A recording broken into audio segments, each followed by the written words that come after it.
Okay, finally. Hi, everybody. Thanks so much for coming today.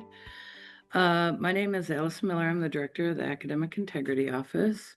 And I'm actually going to give a little shout out. My colleague is here as well, Shannon from our office, Academic Integrity Specialist. And I'm going to ask Shannon if she could assist by just keeping an eye on the chat for me while we're going. I do like people to engage, so feel free to use the chat, raise your hand, talk as it seems appropriate to you. And with I'll make my way through, and if we have time for questions at the end, then we can have more deeper conversation at that point. So what we're going to talk about, we're going to look at a report from Anthropic, which is an AI company, talking about how Gen AI is being used in and for education. We're going to talk a little bit about why academic misconduct happens, where what I'd like to do really is talk about why students are using Gen AI, but the research right now is really very preliminary. And I know of colleagues in-house in TMU who are doing research in that area, but I can't talk about it soon, but I can say, or yet, but I can say that in some ways it aligns very much with past research on why academic misconduct happens. And we're going to talk a bit about setting thoughtful parameters in your courses, about when it's okay for students to use it and not, how to teach responsible use to students, look at some example assignments, and talk about assessment strategies for academic integrity. So the report that we're going to kind of dig into is by Anthropic, and just randomly, for a show of hands, how many people have actually heard of Claude, which is another chatbot similar to ChatGPT?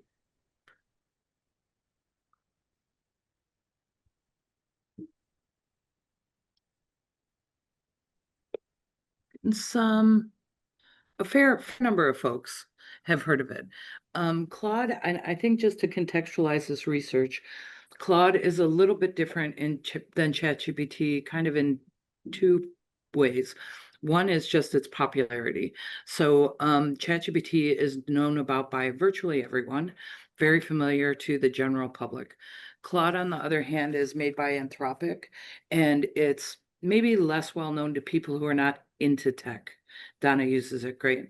Um, Claude is also kind of reputationally, or Anthropic, the company, reputationally is a bit more ethical than OpenAI, which is the company that makes ChatGPT. And I'm not going to go into details about why I say that Anthropic is a bit more ethical, but just note that I say a bit, meaning that all these companies are complicated in how you view them. But this research was interesting. Claude, they took 18 days of Claude usage, so a chatbot usage. In that 18 days, they found, just in 18 days, 1 million chats that were associated with university email addresses. So not even people who are using personal email addresses. I'm assuming that the way they filtered this was by a .edu, so they're US students, but I think it's probably fair to say that there's uh, continuity. So once they filtered that 1 million down to conversations that were either about education or about learning or something like that, they had 574,000 chats to analyze. And they looked at, how people were using them for learning. 39% approximately was about educational content, which they defined as asking the bot to summarize or develop practice questions, those kinds of things.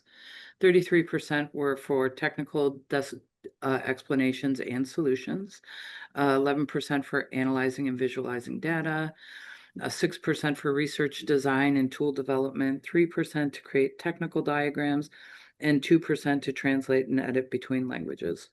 So this was just like kind of a broad grouping of how people were using it. They then went a little further, and they kind of broke these activities, these usages, up into quadrants. Specifically looking at when people were looking for direct output, meaning asking a question, getting a direct answer in a kind of passive way, versus collaborative engagement. And they looked at problem solving and output creation. And if you look at the quadrants as they're presented, in the top left, you have students seeking direct solutions or explanations. And then you have right next to it, and output creations to students seeking complete materials, where they're asking, write my paper for me or whatever. Down below, where it's more collaborative, students, examples include students seeking guided problem solving, like teach me such and such a thing, or where students are seeking iterative refinement.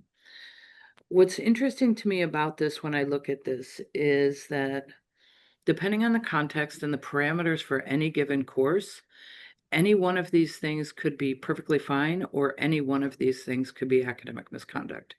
It's so nuanced, right? It depends on a lot of details. It depends not only on the course expectations and rules, but how specifically the students are using framing the prompts that they're putting in and those kinds of things. And is it an active process or a passive process? All those things.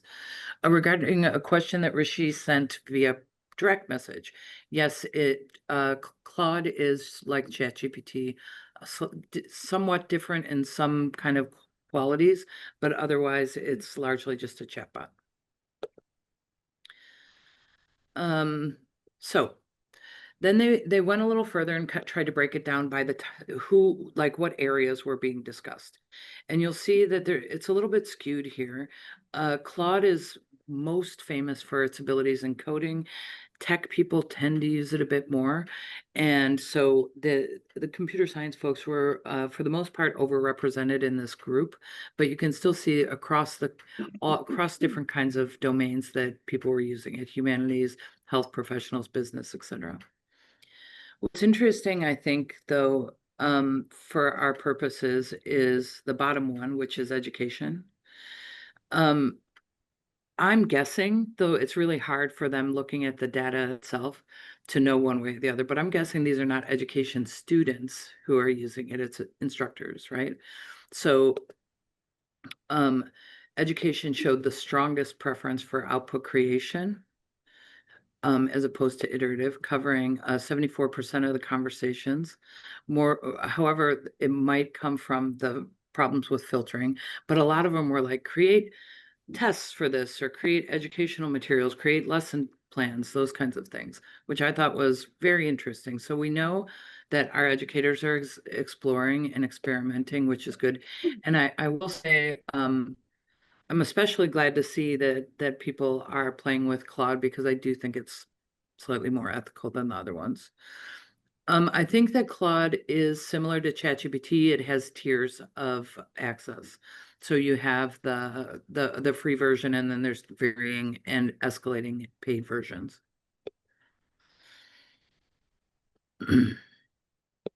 Oh, and here's just another article, a national survey, more than 1,800 higher ed.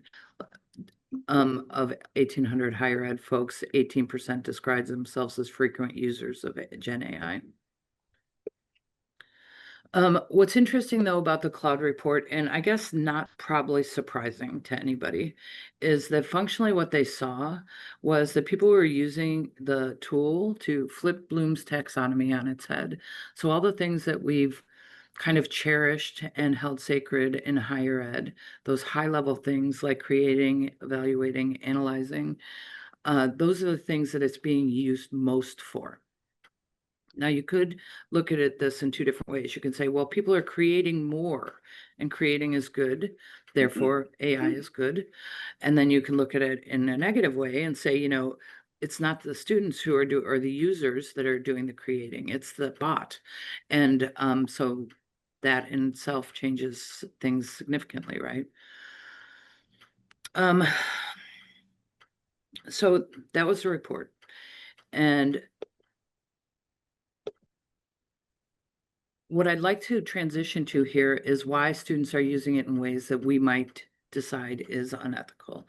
And like I said, the research is too early for me to feel really good about.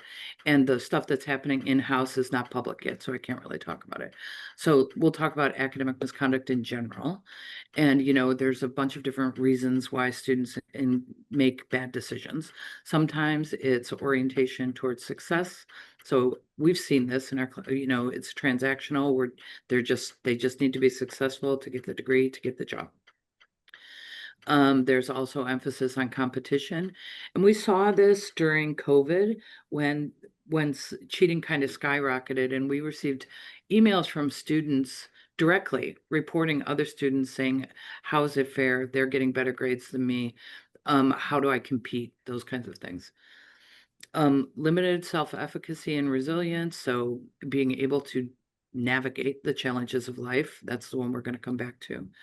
Impaired ability to resist impulses, and then just confidence that they're not going to get caught. The one that I will say that I think is most pertinent to our conversation is this issue of how students navigate life and make decisions and manage time pressures and deal with a lack of confidence in their own voice and their ability to do well. Their relationship to success, where failure is not seen as a learning opportunity, but it's just purely failure. And, when you have all those kinds of things, students are more likely to look for easy solutions. I think that all of us in the room can acknowledge that students' lives are very complicated, that they face all kinds of challenges.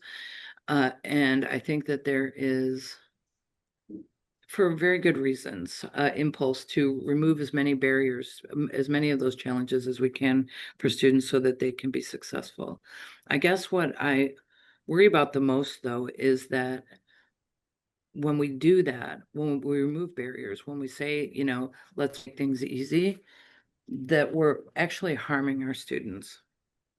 And I think of this kind of, for I think of this, well, I'll talk more about it, but I think of this as your brain is a muscle, and when you don't make the muscle work hard, then you're going to have problems with it. So what I would recommend if you're going to engage in teaching responsible use for students is just that you set really thoughtful parameters around what responsible use looks like.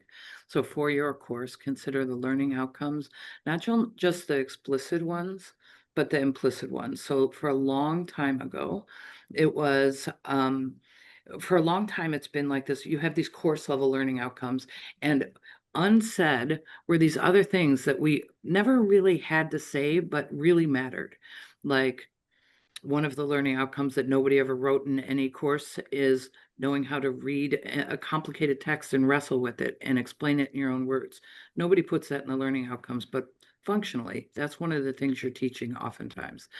So like, think about not just the explicit learning outcomes, but the implicit ones. What are the things that are most important that you want students to take away? Those are the things that get protected most closely. Consider the cognitive development of the student. Like, we want them to be better, faster, stronger, healthier, happier, all those things. We want them better equipped to navigate life, and navigating challenge and pushing through hard things is part of the ways that we prepare students. Remember that asking students to use AI, so if you're going to say, okay, you can use it in this way under these terms, means that you have to kind of understand how it works. And to some extent, you have to teach AI literacy, because you're advising them to use the tool. And then where you're making decisions, where it's okay and where it's not okay, be transparent with students and talk about that decision making. I think sometimes students think that the rules you set in the class are arbitrary, that there's not like a reason behind why you do the things you do. And if you talk about how you're trying your goals for their learning and for their development, and why it matters to their future and all those kinds of things, that can help them get a little bit more buy-in. Go ahead, Anthony. Hi, Allison. Sorry, Hi. let me turn on my camera. I think the other factor that may contribute to the students perceiving it as being arbitrary is that there are different rules in different courses. For And sure. so that might also contribute to why students perceive it that way. And I think your suggestion to be transparent might alleviate some of that, where there are differences between courses.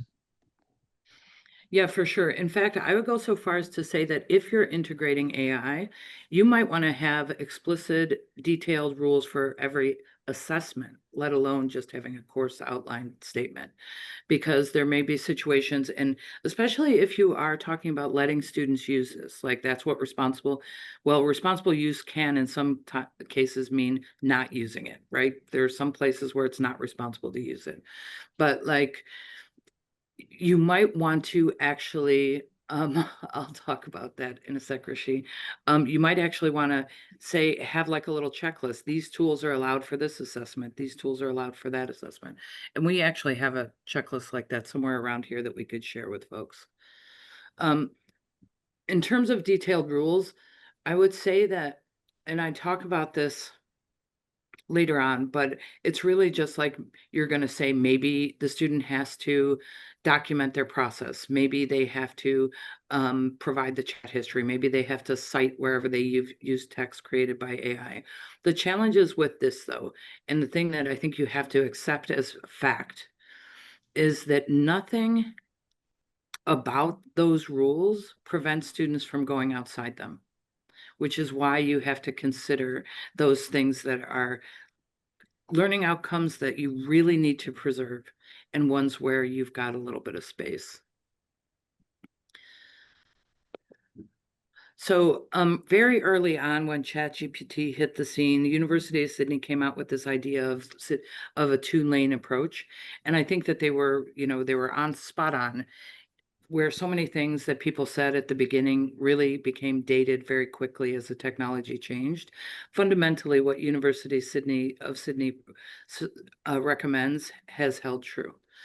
And it's mainly going back to those core things and preserving the things that matter most to the course, and then creating space for students to explore the technology in those formative assessments that are really about the students developing the knowledge that you're going to assess in lane one. So lane one assessment is assessment of learning. Doesn't matter how the students learned what they learned, only that they did learn it, right? And you're determining if they learned it. And there's different ways that you can kind of secure this and make sure that it's authentic. And we do have a responsibility. I do believe we have a responsibility to validate student learning. That doesn't mean we need to watch over every single thing they do, but we need to validate that they've learned the things they're supposed to learn for the course. And you can do that through, it's not just in-person proctored exams. Those certainly work. They're not foolproof, but they work. You can do in-class writing. You can do like really expansive out-of-class writing, but that's a lot of grading for you, where you're kind of raising what you're asking students to do to a higher level. Therefore, even if they're using AI, they have to push themselves. You can do remote proctored exams with a monitor. You can do oral exams, and that may sound crazy for people who teach large classes, but think of how much time you spend grading a paper. You could also like just pair like an out-of-class assignment with quick oral assessments. You can have debates, things like that. Those are things that are harder to compromise.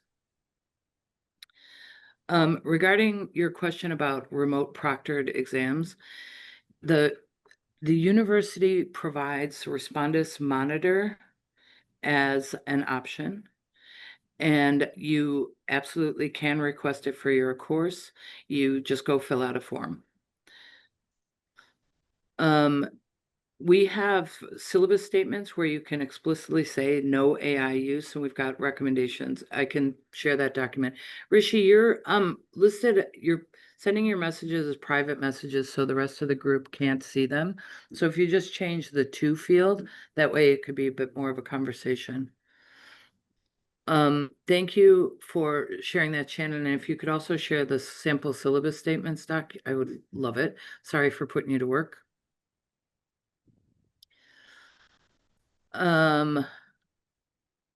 As far as a comment on the ethics of respondus and visual monitoring, how do I feel? Let me talk to you personally, just personally as a human. I've looked at these videos. As a human, it feels very weird to me to look at these videos of somebody taking an exam. It feels invasive and uncomfortable. With that said, I genuinely believe that we have a responsibility to authenticate learning, and students make a choice when they make a decision to take a course online. They could take a course on campus. They can go to take a course where the exams are on campus, and they can find that out when they register.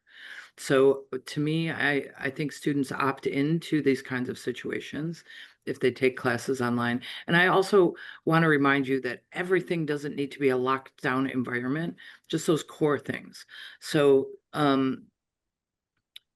so you don't you maybe your final exam and your midterm, but all the other things don't need to be in that kind of under that level of scrutiny.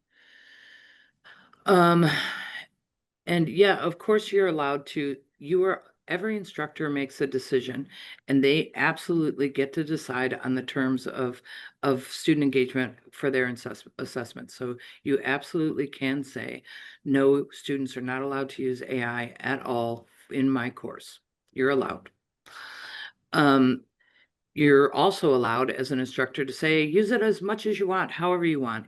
That's academic freedom. I'm just kind of giving you some things to think about while you're making that decision. Um, uh, Donna, in answer to your question, no, that's why we have Respondus Monitor, because then it automatically flags the unusual behavior.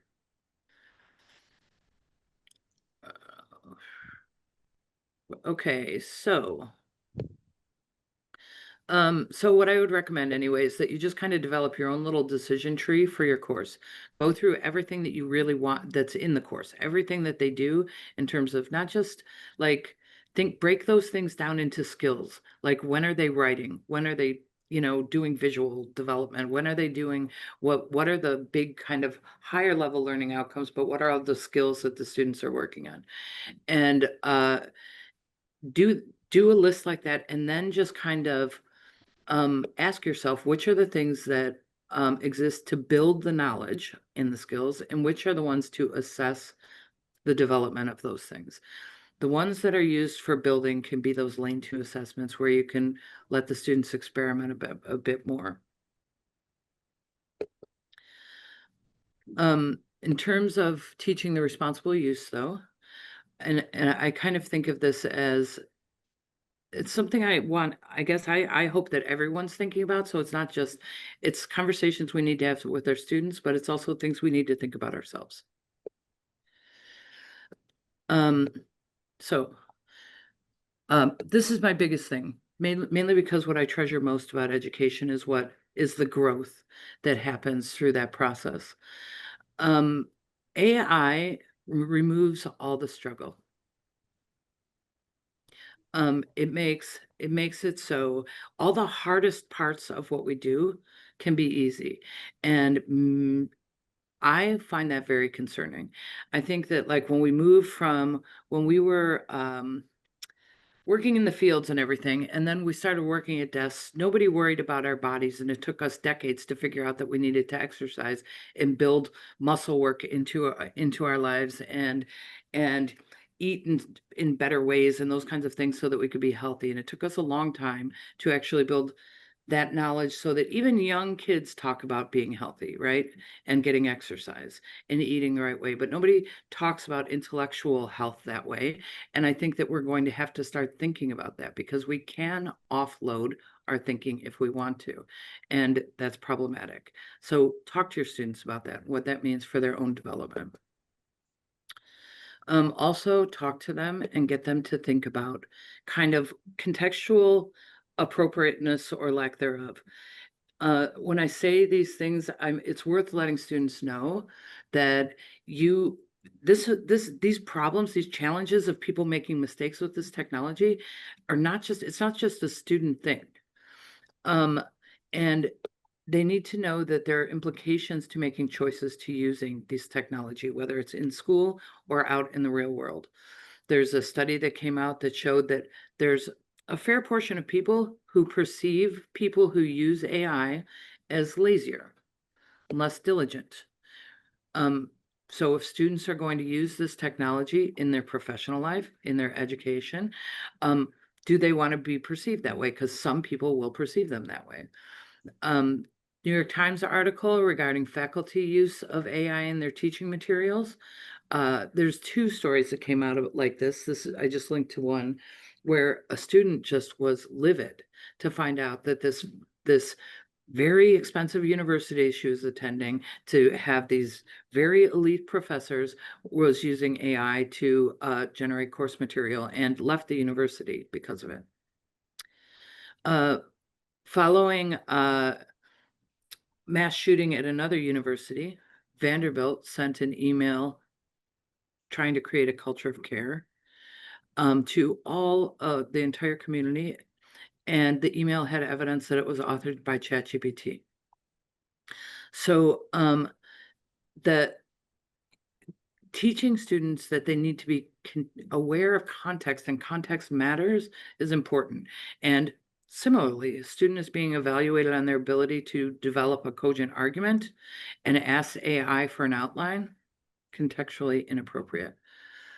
I want to go back to, there's some stuff going on in the chat here. Sort of counted as a tool in their workforce in their. So in question two, in response to the statement by Ilya about well, let's start at the top here. There's so many things. Oh my gosh, this chat is going crazy. Yes, bots writing and bots grading. I have no comment on that, except it's a downfall of society. And Ilya, in terms of it being short-sighted, I want to say that it really is important to remember the courses are so very different. There are situations, like I thought about this. I try to think bigger than my little lens of academic integrity. And my background is English literature. Language is sacred. Reading and writing are sacred. And I honestly could not think of one legitimate use for AI in an English course. So it matters what kind of program the student is in. It matters a lot on what kind of work they're doing. So I don't think it's fair to say that it's short-sighted in all cases, but in some cases, maybe it has to be that way. Let's see, figure out these tools in the workforce. Yeah, this is the thing. I don't want to get too off track here, but what we might be giving up is teaching those critical thinking skills if we let them outsource too much. I'm gonna move on I feel free to keep going, but I might not be able to keep up with you. I might just in order to get through my content.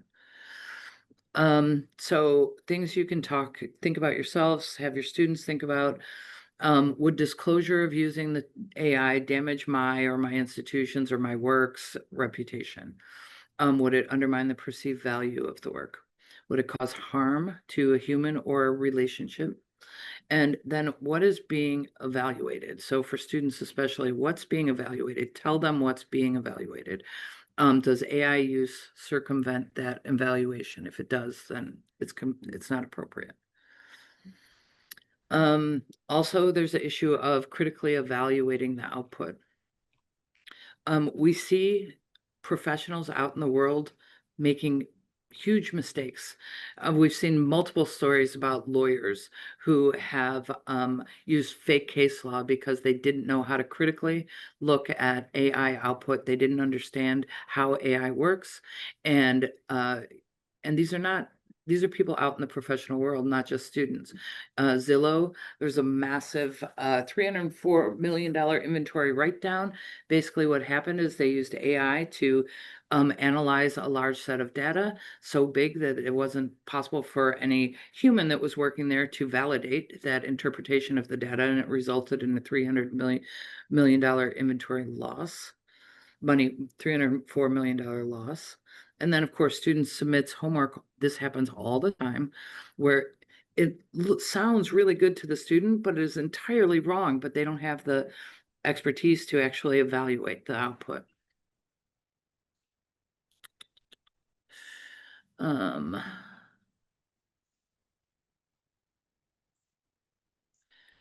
Okay, so in terms of critical evaluation, this Dr. Efrat First is a cognitive neuroscientist, and I really like this illustration because I think it can help you make decisions. Um, in any field, there's going to be basic relevant content knowledge that needs to be a building block, right? This is the foundational skills that you need students to and knowledge that you need students to have. Alongside that, you need them to basically know how to use large language models in a way that makes sense. Just asking for an answer without knowing how to examine it or anything is not useful. Um, and then really to evaluate the output, you have to be an expert in the field to a certain degree. And what's missing with students is they don't have that expertise. So they need to be asking themselves, can I validate every single claim and or interpretation of data? Like, do I have the skills? Do I have the information? Am I able to validate it? Is each point of decision making in whatever output there is transparent? So some of the models actually reveal their quote unquote thinking, and that's interesting because you can actually see the path, trace it, see where there might be mistakes, those kinds of things. That's not always the case with all the models, though. And do I have the expertise to evaluate the quality and completeness of the output? Answer oftentimes with students is not yes to these questions, but that doesn't mean that we can't teach them. And then I'm going to say one last thing on this thing about considering what students should be thinking about. And I don't know what heading to put it under. So I keep putting it under considering agency, but I don't know if that's actually the heading I want. So this is Roy Lee. He's from Columbia University. And I will say outright that I strongly dislike this kid. Mainly because what Roy Lee did was he is a founder of a company called Interview Coder. He's making probably over a year ago, he was making $170,000 a month with this company that he founded called Interview Coder. What the company does is with tech jobs, a lot of times there's a skill test where the person has to actually live code and solve some problem. And the way it works is the company that's interviewing is sharing screen with the person who's being interviewed so that they can watch them code to make sure that they're legitimately doing the work. Well, Roy Lee here, who is a computer science student at Columbia, created this using AI, created a tool that made an invisible overlay so that AI could do all the coding for the person who is being interviewed, and the person who is interviewing could not see that overlay. So basically, he made it possible for applicants to cheat on their interviews. And he is getting rich, and he's been kicked out of Columbia University, and I'm sure he doesn't care because he's making, hundreds of $1,000s a month. The reason I bring this student up is what I find interesting about him is that as much as I hate what he did, he's kind of one of the few examples I see of a student actually using AI to do something they want instead of just basically following what AI tells them to do. So what I mean by that is student says, write a paper on indigenous ways of knowing and submits it. Who's doing the leading there? All the student did was give a topic. The AI is leading the student in what they should think, how they should think about this issue, what the information is, all those kinds of things. And I guess we want students to think about leveraging these tools to forward their mind, their thinking, as opposed to letting it shape them. And I think that's one of the things that I worry about the most. So that's philosophical, but there you have it. So teaching responsible use, you can, in just high level, require students to cite the text that's authored by AI, require students to document and articulate their process. So what did they do? How did they do it? What decisions did the student make, not the AI? Require students to articulate and demonstrate a strategy for evaluating the output. This is really high level work. So you can ask this in lieu of an essay because you're asking them to really think critically. How do you know this information is accurate? Can you prove it? What's missing? require students to do a risk analysis. What happens if the information that you have here is wrong? What might the impact be? This is not just relevant in like healthcare situations. Deterioration of our knowledge base is scary and it does have implications, and we can get our students to start thinking about that. Yeah, maybe Christopher. So here's an activity that could potentially teach responsible use. So you could have the students actually upload an article that's open source, not something that's somebody's intellectual property that they don't want to share, and have them ask the chatbot to analyze the article for accuracy and bias, and please cite specific text in your analysis. And then their job is to go through, and this will teach them. So one of the problems we see a lot is that students submit articles with fake citations, with quotes that don't exist, that with reference to articles that are false in that the article really exists, but it doesn't say the thing the student said it says. So if you give them an assignment like this where you ask them to put in an article and then actually go into the article and find the text that the chat has interpreted to validate it, you can ask them to make sure that the way that the text is represented is fair, make sure it's not taken out of context. Are there any conflicting statements that haven't been addressed? Does it make assumptions? Are there other reputable sources? So if they go and find other sources, they have to go back to the top and go engage in that same activity of checking to see if everything in there is legitimate.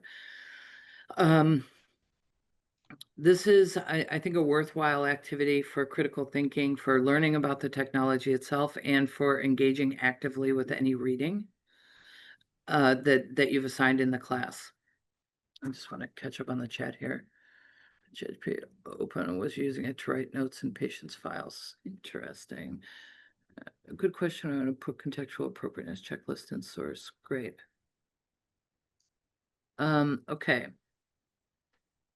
Also, this activity is meant to also teach another important thing about AI, about chatbots in particular. So it's not large language models, which are what drive chatbots, that large language models can process huge amounts of text. But the way that most people engage with large language models is through chatbots. And chatbots have limits, and they are optimized for efficiency, not accuracy. So what that means is they, depending oftentimes on the tiered level of access that you have, but also it could depend on how the company is throttling the tool because of how many users are using it at any given time. So a lot of things that are out of your control. The tool will just read some of an article and then imagine what the rest is about. And even though you've uploaded the entire thing, it will misrepresent that source or be incomplete in the way that it represents it. So this kind of activity can help students not only hear, they will learn it through, in personal engagement with the tool. There was an article written by me. Oh, that's fun, Rachel. Um, A question from Rishi: how could I use AI to evaluate assignments? Do we get these tools from TMU? Apologies for missing that, Rishi. Thank you, Shannon, for bringing that up. No, we do not. TMU does not endorse any AI detection tools, mainly because they are unreliable. We actually, I mean, we should just be called the AI office instead of the academic integrity office, since most of our cases are about AI these days. But instructors really have no problem proving unauthorized use of AI without using any technology. It's not as hard as you think if you step back and really think about it.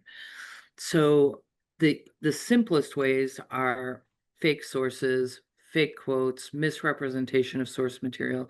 But even beyond that, the process outlined in Policy 60 for suspicions of academic misconduct includes a conversation between the instructor and the student where you can ask, don't give them a test, but have a conversation about the work and see if they can talk about it. If they use some term 6 times, ask them what it means, because if they used it that many times, surely they know what it means. And that's enough. If they can't speak to their work, Policy 60 requires that the work that you submit is a fair representation of your knowledge, understanding, skills. If they can't speak to the work, that's enough for a finding of academic misconduct. And we have a guide. Just keep putting you to work, Shannon. Can you put in the guide for substantiating unauthorized use? Thank you.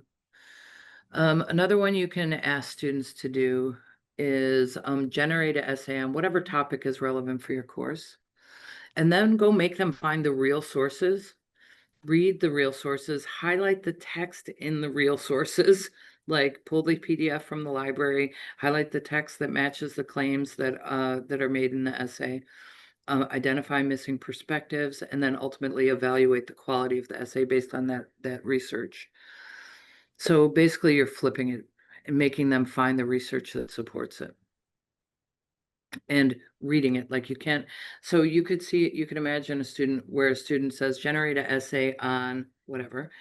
And then the student says, okay, now provide me with 5 sources on whatever. And then give me quotes from those sources that support the claims that you made in the first essay. But the thing is that the AI breaks down in that process. Have the students actually download the PDF from the library, highlight the text that is relevant to the essay that was generated, and that way they're engaging actively.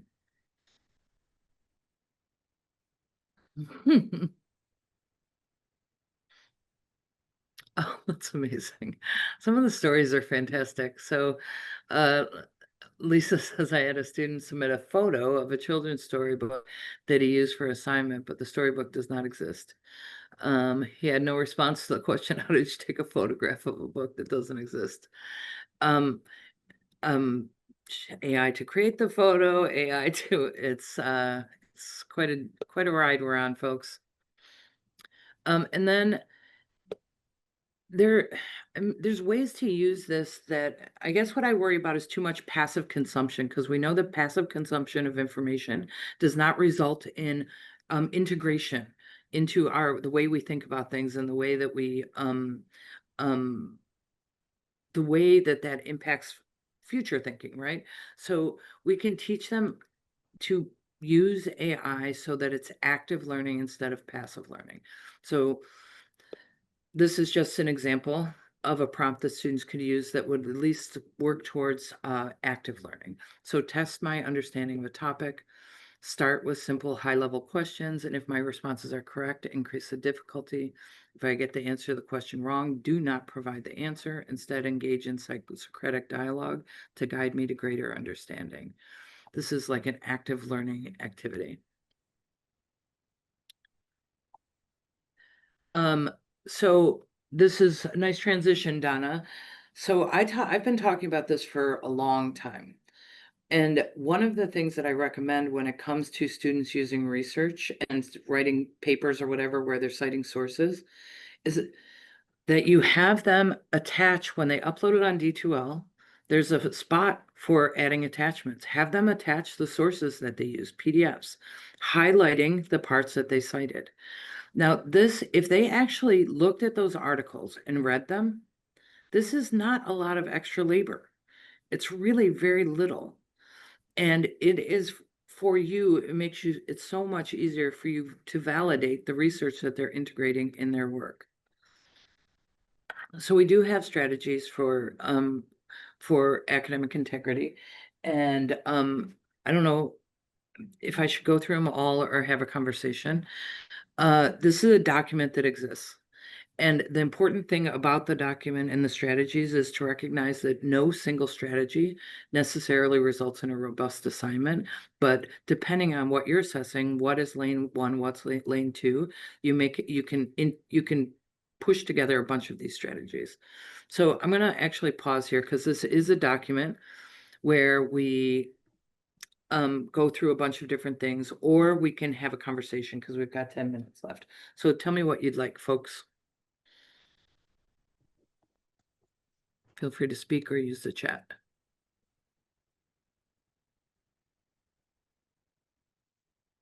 Examples. So examples on how to secure assessments, or example, well, like,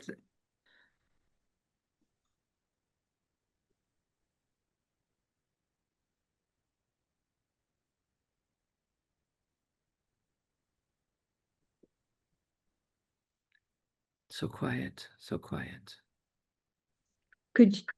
My vote is for you to go through what you had offered to go through, please. That's me. Great.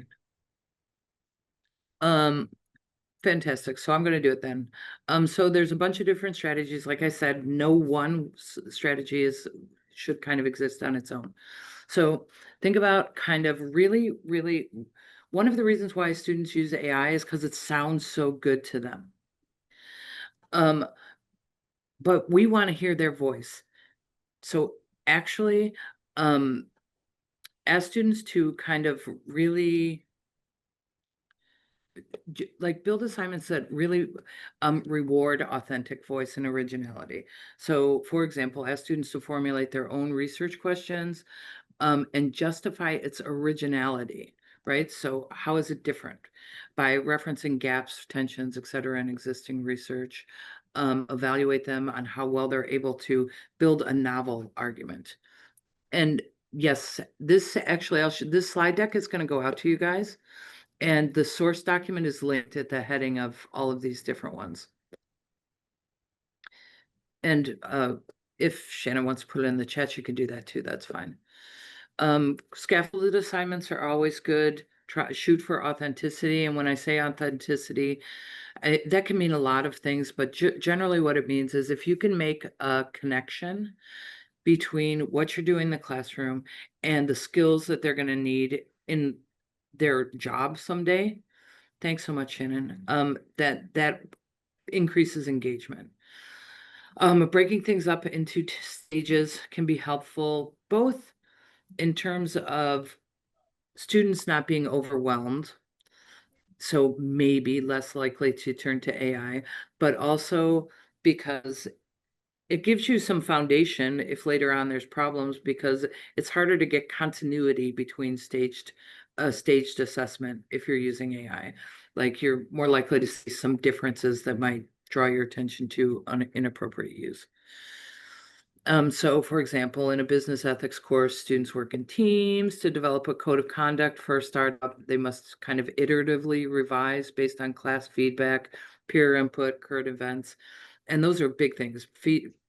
Class feedback, peer input, those kinds of things. AI doesn't have that information. You can also go for Ethan Mollick, who's not my favorite person, but is kind of famous in the world of AI and education, recommends like the impossible assignment. But while he's not my favorite person, this idea is intriguing to me, where you ask students to do something just extraordinary and let them loose, just to see what they can do. This might not be your, you know, for varying degrees of weight in your course, you might think that this is not a good idea for like one of your major assignments, but you could like set them loose and really, really see what the possibilities are. You can require Google Workspace for documenting process. This does get into that kind of space where you are potentially policing what they do. But when you require access to the edit version of a Google Doc, you don't ever have to look at it. You can tell them that you're only going to look at it if you have concerns about the authenticity of their work. Anthony, you have a question? Sorry, I misunderstood when you originally said this. I thought you were suggesting when they use Gemini, but I don't think students can share their Gemini chats with you just yet. But you're talking about actually Doc as opposed to Gemini, correct? Yeah, so in Gemini too, oh, this is a FYI for everyone. If you don't know already, Gemini, the chatbot, is available through TMU's account now, which is not, I think the decision by the university was largely kind of a harm reduction thing. Sorry, I'm talking fast. Gemini is a chatbot, just like ChatGPT, just like Claude. And now it's available through TMU accounts. The reason I think the university made the decision to like let that tool be turned on was because it was kind of a harm reduction thing in that there's greater privacy, security with an internal tool than with an external tool, that there are legitimate use cases for AI, and that we need to just start teaching what responsible use looks like. So that's part of what this conversation is about. But students and instructors and everyone should know that the chat history currently on TMU Gemini cannot be deleted, and there is not absolute privacy on that. The documents that are uploaded are completely private. So if you put a document into Gemini, it's completely private, but the chat history itself can potentially be accessible to people who administer the system. So another assessment strategy. Hi. Pardon? Allyson, that wasn't Oh, me. excellent, Hillary. Allyson, that wasn't me, but I think the chat history, unless Tim, you can override it, Google is changing that. They just recently announced that you'll be able to delete individual chats. I don't know if the university will be able to turn that off. So Hillary works for DMP, Digital Media Projects, and is part of this whole Gemini rollout. And she's saying that Gemini chat auto deletes after 3 months. So there's that. But users currently don't have the ability to delete before that time. So another strategy, and we talked about this a little bit earlier, is just pairing oral assessments with written work. I've seen instructors who are already doing this. They allow students to do their writing at home in a normal way because there's value to that slow process. But then they validate that through asking one or two questions to each student orally in class to make sure that they can speak to the topic. You can make it so that they have to pass that oral in order to pass the paper, and you can make it so everyone is a question that is specifically about what the student submitted and not something separate. Not some generic question that everybody answers. You can combine out-of-class writing with in-class writing. A lot of this really doesn't guarantee that they're not using AI for the big paper that they wrote outside of class. But what it guarantees is that they can at least demonstrate some knowledge and engagement with the material. And, in some cases, maybe that's enough for you. It depends. Anthony? I was just, as you were saying that, Allyson, maybe there's a way to combine two of those assessment strategies where you use scaffolding, but they have to do the research question in class and provide some detail, and then they could do the full writing outside of class, might address some of that work in terms of continuity. That's exactly what we want to see is you choosing those different pieces, these different strategies, and combining them in a way that makes sense in your course. So that's awesome. Yes. We talked about this already, but annotating sources and attaching them. So if they're doing research, well, give us your research. Upload the PDFs and attach them to D2L, highlight what you're referring to. Again, doesn't guarantee they're not using AI, but at least they went and checked and read the sentence and made sure it existed in the source, and it's something, right? When you need to and when it's important, you do need to proctor. I know people have mixed feelings about this, and I understand why, but there are some situations where it is the best solution, and you have to choose it when that's the case. So that, and I forgot even to put my little question slide at the end, but that's my presentation.